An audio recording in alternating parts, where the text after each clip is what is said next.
যে বলি কই চলে যাওয়া যেটা আর কি, এরকম বিদায়টা হয়েছে। যাই হোক, আজকে ওনার পরার কথা ছিল এহরামের কাপড়, ঠিক না?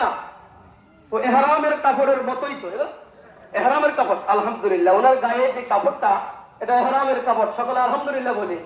আমরা দোয়া করি যেন উনি আল্লাহর দরবারে লাব্বাইক আল্লাহুম্মা লাব্বাইক লাব্বাইক লা শারীকা লাক লাব্বাইক ইন্নাল হামদা ওয়ান নি'মাতা লাকা ওয়াল মুলক লা শারীকা লাক বলতে বলতে যেন হাসরের মাঠে উঠে আমরা আমিন বলি।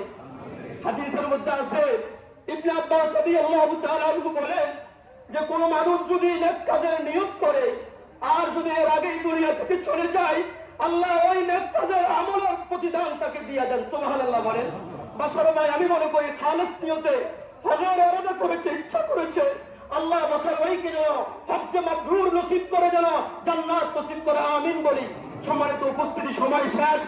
আমি ওনার সন্তানদের কাছে বিনীত অনুরোধ করব, বাশার ভাইয়ের যে ফরজ বিধান হজ রেখে গেছে, ওনার পক্ষ থেকে আপনারা মেহেরবানি করে যদি পারেন আদায় করে দিবেন, কিংবা বদলি হজ আদায় করে ওনাকে এই হজটা আদায় করে দিবেন ইনশাআল্লাহ। আমি আপনাদের কাছে এই আবদারটুকু রাখবো। জানাজার নামাজ ফরজে কিফায়া, আমরা খেয়াল করি জানাজার নামাজ ফরজে কিফায়া, তাকবীরের সাথে কিবলামুখী হইয়া ইমামের পিছনে আদায় করতেছি।